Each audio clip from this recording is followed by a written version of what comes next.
Për ty si epek të ndeshje? Unë dua ta nis nga një fjali që marrëdhënie historiko-politiko Shqipëri-Serbi akoma vazhdojnë të ndikojnë fuqishëm dhe në mënyrë jo të duhur, pak të shëmtuar. Kombëtarja jonë në gjykimin tim si jo e fushës mendoj që luajti mirë me një formacion të organizuar, kishte gjatë gjithë kohës e përsi të kundërsulme ndaj portës serbe, mbrojtja ishte e mirë, e disiplinuar dhe mundohej që ta kapnin ritmin e lojës.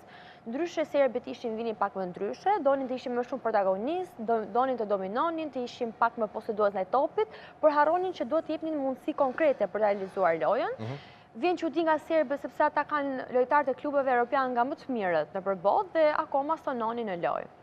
Më thënë, ndikoi përballja që ne kishim kundërshtar Serbin, apo qëlloi një ditë shumë e mire e shqiptarëve dhe luajtën ndeshje pozitive? Për mendimin tim, as serbët as shqiptarët tonë nuk është se dhanë maksimumin ndaj tyre. Domethënë nuk e di, kanë mbetur në këtë idenë Shqipëri-Serbi, shumë sulmuar, shumë keqdashur ndaj njëri tjetrit dhe kanë harruar të luajnë sport.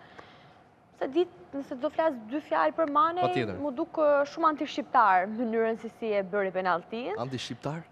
Se di, luajtje shumë, nuk e di, mbase është termi jo i dur, mbase po jam shumë agravuar nga loja, por shumë i qetë, shumë dashamirës. Agravuar mos ta pyese, i sufim pa mua. Shumë dashamirës, shumë i qetë, domethënë po ta bënte gjimshitje dhe i falej, sepse partnerin serbe bante mbase ca aleanca diplomatike. Mund ta bënte këtë? E kaloi prapë tash nga marrëdhëniet historiko-politike, kaloi ke marrëdhëniet shoqërore. Diplomatike, po nuk e di. Mbeta pak e zhgënjur. Duhej ai goli.